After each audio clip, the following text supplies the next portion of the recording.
이것도 분명히 관계거든요. 그러니까 대화가 되고 소통이 돼야 돼요. 그래도 내가 준비한 말이니까 다 하겠다. 그렇게 다 하시지 말고 서로 우리가 같이 일할 수 있는가. 그게 너무너무 중요해요. 저 사람 말을 듣고 내가 거기에 맞춰서 반응할 수 있다는 게 중요하거든요.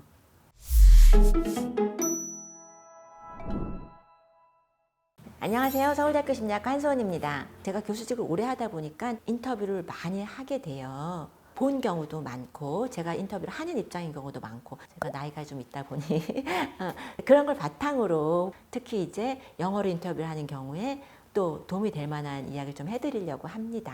인터뷰를 어떻게 잘할 수 있을까? 근데 일단은 영어로 인터뷰할 때 조금 더 우리가 신경 써야 될 부분이 있죠. 한국어로 인터뷰하는 거랑 좀 느낌이 다르잖아요. 자, 어떤 게 중요하냐? 근데 우리가 내가 영어는 좀 자신이 없다 이런 경우 있으시죠. 인터뷰라던가 우리가 발표한다거나 할 때는 좀 긴장이 안 될 수가 없죠. 좀 아무래도 평소보다 잊어버리게 되고 잘 안 나올 때가 있어요. 그럴 때 우리가 제대로 나오려면 제가 많이 하는 얘기인데 일단 외우셔야 돼요. 우리가 버벅대지 않게 외워서 나와야 되거든요.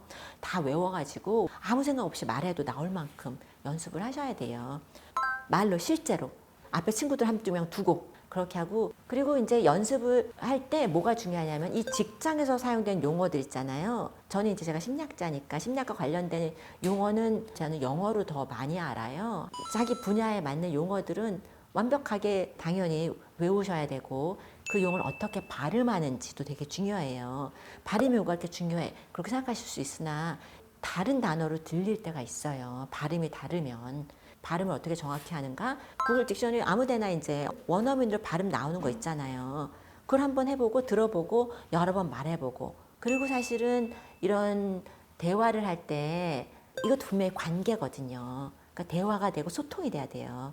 나 혼자 내가 이걸 잘해서 잘할 수 있다 라고 일방적으로 말을 하는 게 아니라 저 사람과 소통이 돼야 되기 때문에 대화를 하면서 사람이 어떻게 반응하는지를 우리가 보셔야 되거든요. 근데 사실 어렵죠. 어려운데 근데 이게 내가 보기에 저분이 분명히 관심을 보였다. 그러면 그 얘기 조금 더 할 수 있어요. 이제 약간 뭔가 끊으려고 하시고 이 얘기는 아니고 그러면은 그래도 내가 준비한 말이니까 다 하겠다. 그렇게 다 하시지 말고 그 얘기 이제 그만큼 하고 그다음에 이제 딴 얘기를 이제 꺼내시는 게 좋아요. 인터뷰를 하는 것에서 중요한 목적 중에 하나가 서로 우리가 같이 일할 수 있는가. 그게 너무너무 중요해요. 어떤 분야든지 같이 일할 수 있는 사람이라는 게 중요하기 때문에 저 사람 말을 듣고 내가 거기에 맞춰서 반응할 수 있다는 게 중요하거든요. 그 사실 못 알아들으면 한 번 더 물어봐도 돼요. 저도 지금도 저는 영어로 얘기를 많이 했지만 못 알아듣는 경우 그냥 사실 막 두 번 물어본 경우 있어요. 확인해가지고 맞냐. 그 다음에 또 제가 그 다음에 유창하게 얘기를 할 수 있기 때문에 못 알아들었다고 해서 이거를 물어보는 걸 좀 주저주저 할 필요는 없어요. 그때 뭐라고 영어로 하면 좋은가요? 한 번 더. Pardon me, I beg your pardon, would you tell me one more time? 이렇게 한마디 더 해도 돼요. 그리고 그 다음에 우리가 또 생각할 시간이 필요한데 잠깐 생각해보고 대답하겠습니다. 이렇게 하시면 안 돼요.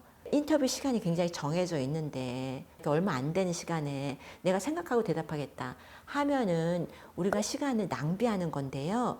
내가 완벽하게 준비한 대답을 생각해서 정리해서 대답하는 게 필요한 게 아니에요. 소통을 한다는 게 필요하기 때문에 그냥 막 말을 붙여도 돼요. 그럼 내가 그 찬스를 이용해서 내가 다른 게 아는 게 또 있다. 이런 걸 보여줄 수 있잖아요. 내가 이 회사에 이런 걸 또 한다고 들었는데 내가 그걸 못 알아듣는데 혹시 이거랑 관련된 이야기인가요? 이렇게 하면서 또 이게 그 기회를 활용을 해야 돼요. 그리고서는 정보가 힘이에요. 정보를 다 알고 있어야 돼요. 이 회사에서 무엇을 한다. 또 어떤 프로젝트가 있었다. 앞으로 뭘 한다는 소문이 있다. 이런 걸 미리 다 알고 있으면 벌써 정보가 할 얘기가 막 있는 거죠. 내가 이 물어보시는 분 말을 못 알아들었어도 이거랑 관련된 이야기인가요? 하고 하기 좋죠. 그거는 또 이제 우리가 영어 인터뷰가 영어로 하는 게 조금 어렵다고 생각해도 그 용어 같은 거, 그러니까 그런 걸 다 익숙하게 알아두셔야 되고요. 또 실수할지 모르시는 경우가 뭐냐면은 가르쳐 주려고 하시는 거예요. 예를 들어서 인공지능이다. 그럼 요새는 인공지능이 이렇게 중요하다. 이렇게 말씀을 하시는 거예요. 근데 그걸 인공지능 회사에 가서 이런 게 요새는 중요하고 앞으로 이런 게 앞으로 발전할 것이다. 아니, 인공지능 회사에다가 그 발전한 거라고 가르쳐 주실 필요가 없죠. 저희 분야의 경우는 제가 이제 연구자고 교수고 이제 박사과정에 지원하는 경우인데 학생들이 이 교수님이 이런 연구를 해서 이런 논문을 썼다. 이렇게 얘기를 하시는 거예요. 그걸 그 교수한테 알려 줄 필요가 없어요. 아니면 딴 교수한테도 다 알아요. 그분은 그래서 요새 그 연구 안 하셔요. 퍼블리시 된 연구는요 벌써 한참 전 얘기예요. 우리가 준비한 거잖아요. 내가 이걸 읽었고 그거에 감명을 받아서 이 연구직을 한다 할지라도 이 교수님이 이거를 했다라고 쭉 이야기를 하실 필요가 없습니다. 시간을 우리가 아껴서 내가 얼마나 이걸 잘할 수 있는가 그런 걸 말씀하셔야 돼요.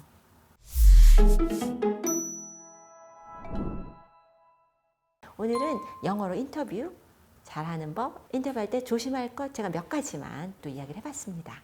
이런 영상이 도움이 된다고 생각하시면 구독, 좋아요 해주시면 더 좋은 영상 만들어 보도록 하겠습니다. 감사합니다.